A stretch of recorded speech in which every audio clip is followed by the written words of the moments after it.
I want to talk about the moments when God gives you a weight that feels too heavy for you to carry.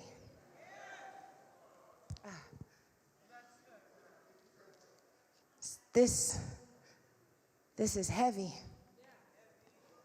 I don't know if you've ever had God give you something that felt too heavy for you to carry.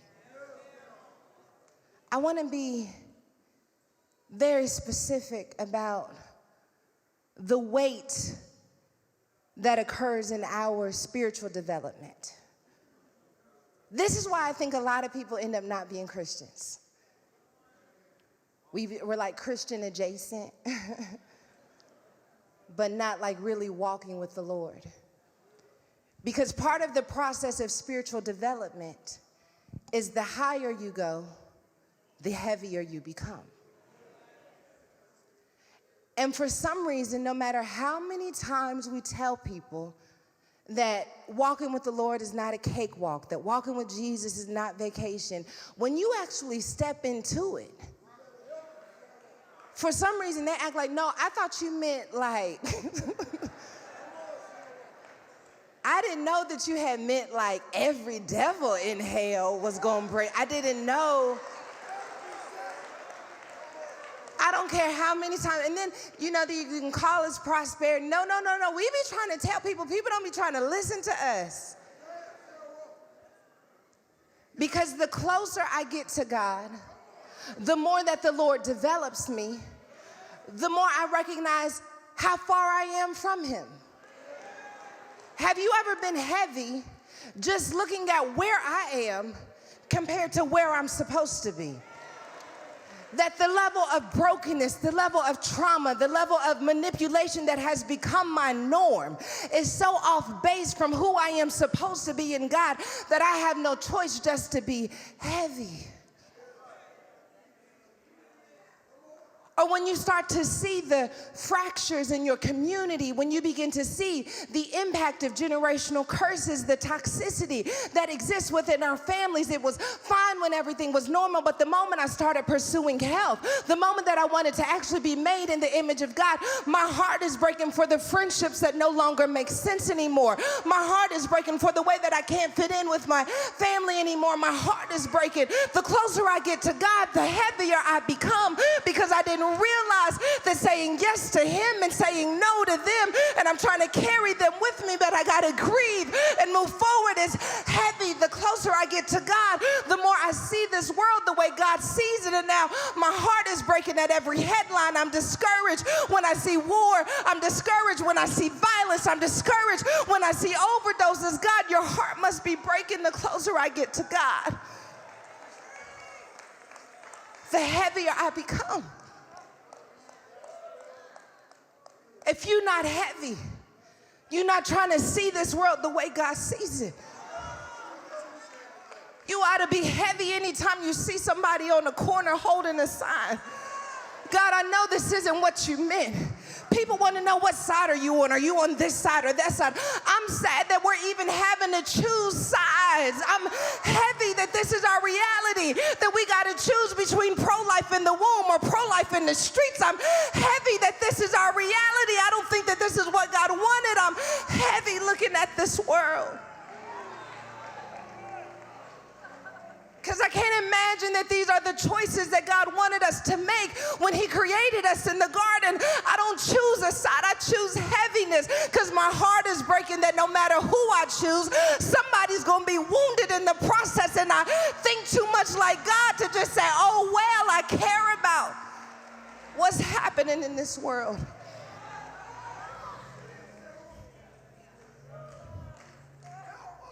Sometimes God gives us a vision of who we've been and who we're supposed to be, of how off track we are and how much healing there is yet to do. And it makes us heavy. in this room watching online and no one would know just how heavy you are. Can I tell you, we had Woman Evolve and women got home and they felt really great from the experience they had, but then they felt really heavy because they realized how much work they have to do, because the closer we get to God,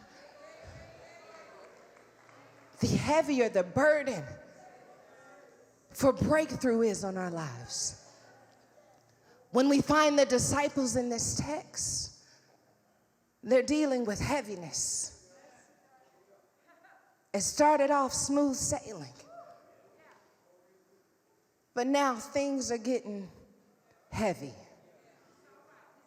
Oh, child.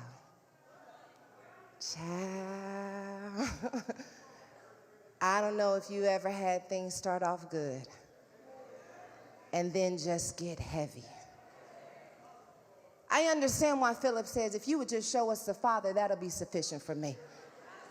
I feel like that is the New King James Version of, may I speak to the manager? Sir, Jesus, Holy Spirit, whichever one of you are available, I need to speak to the manager, because ain't no way we could go from doing miracles and drawing multitudes to you telling me that we're not going to be able to stick together anymore and you leaving? We picking fights with systems and you're leaving. The disciples are in a predicament because they have graduated, but they didn't realize that graduation is heavy, that the cost of promotion is more weight, that as Jesus gets out of the way, he's got to shift the weight onto them. Now it's your responsibility to continue the work that I was doing. Weight is a sign of trust. When God says, I can trust you with weight, God says it's because I can trust who you have become in the development process. I can shift some weight onto you. We know this as parents, that we give you little by little, we give you more and more responsibility, more and more freedom, because you can handle the weight. And if no one tells you that more weight is a sign of graduation, you will think that there is something wrong with you when things get heavier at a time when you're supposed to be feeling success. And Jesus says to them in verse 9, he says to them, have I been with you so long, and yet you have not known me, Philip? He who has seen me has seen the Father. So how can you say, show us the Father? Okay, first of all, John is not a synoptic gospel. Matthew, Mark, and Luke tell different angles of many of the same stories. But John has this unique perspective on who Jesus is that leans in specifically to who he is as Messiah. Whereas most texts don't tell it, Jesus doesn't blatantly say who he is. Over and over again in John, we see Jesus saying with specificity who he is and what he has been called to do. So you have to understand that when we're looking at Jesus through the lens of the text in John, that we're looking at a different version of Jesus, that we're looking at a full embodied version of who Jesus is. We're seeing Jesus on the fullness of his connection with the Father. And it is important for us to recognize that, because the full embodiment of who Jesus is connected to what we receive when we say we receive Jesus in our hearts.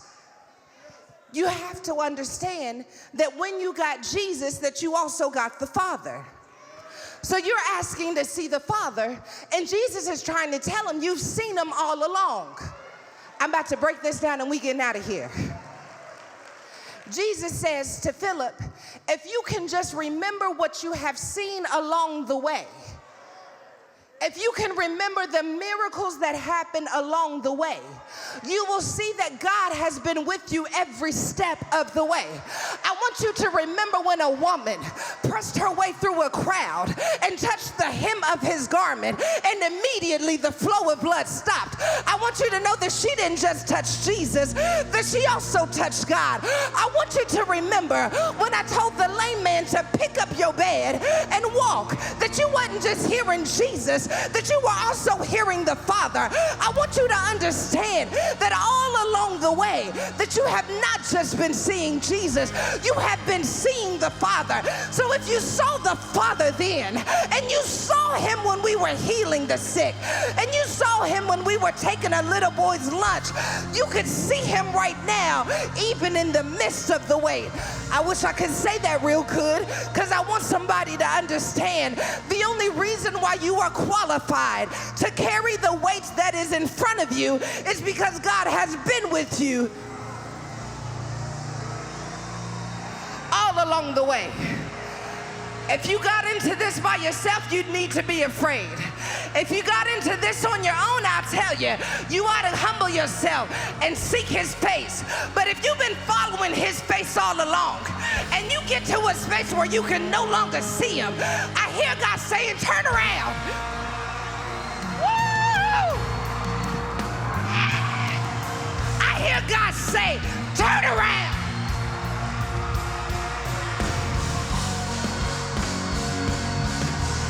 I hear God say, look back over your life. Look back over your life. Remember when I pulled you out of this. Remember when I walked you through that. Remember when I got you over that.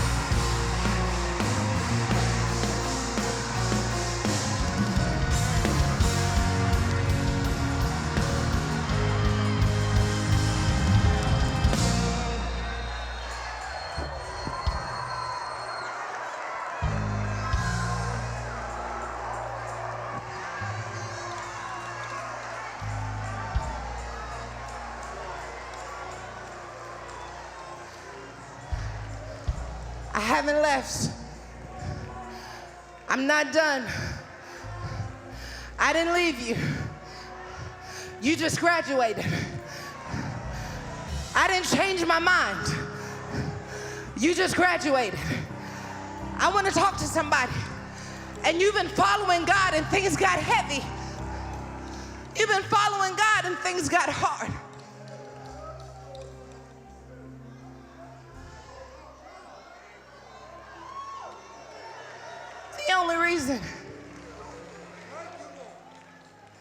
The only reason that Jesus can have this level of conversation with Philip,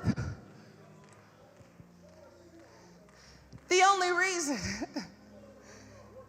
that Jesus can even give him a foreshadowing of what's to come is because they've walked this thing called life out. I hear God saying that when you walk with me, that when you allow me to lead you, to guide you, that things may get heavier before there's liftoff. I was studying, and I thought that the disciples had a weight problem. That they were just heavy from everything that was happening. God told me yesterday, this isn't a weight problem. This is a faith problem.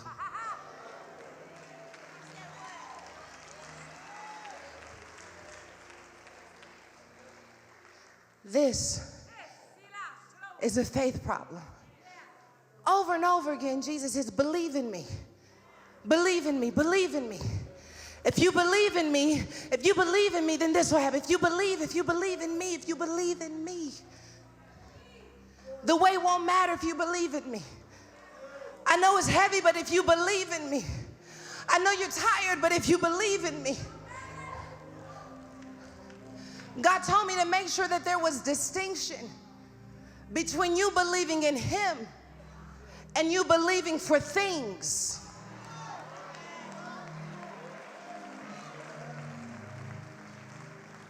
Because when you believe for an outcome and you believe for a thing, when the thing doesn't happen and the outcome doesn't happen, then you don't have faith at all. Jesus doesn't do like we would do.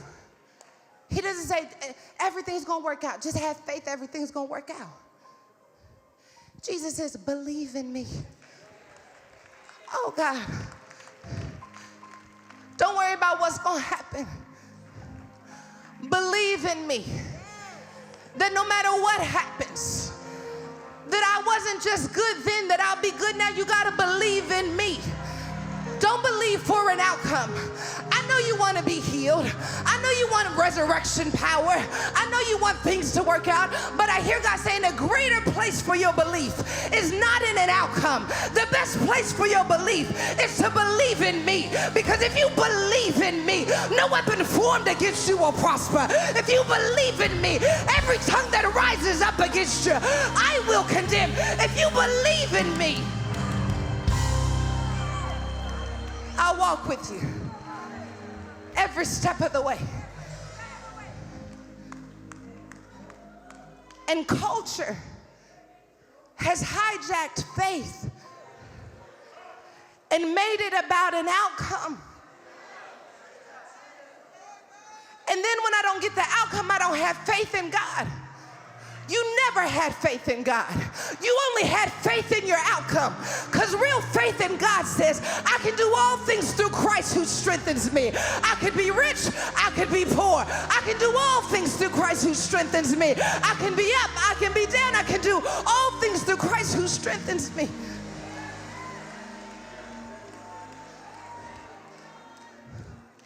My faith is in God. And that's why he says to them, if you believe in me, all the works that you've seen me do, greater works are the overflow of faith. Works are not the reason to have faith. If I really have faith in God, I'll do greater works than the ones that I've seen. Not because I had faith in the works that I will do, but because I am so connected to God that I had no choice but to do greater works. Because anything I put my hands to, God was whispering in my ear how to do it, how to build it, how to speak it, how to raise them. Greater works am I going to do, not because I'm so great, but because greater is he that is in me than he that is in the world. I've got faith in God. I don't have faith in the election. I don't have faith in the partner. I don't have faith in the bank. I've got faith in God. I don't have faith in the doctor. I got faith in God. So God, you bless the doctor. God, you assign the lawyer. God, you put me in the right court. God, you give me the right manager.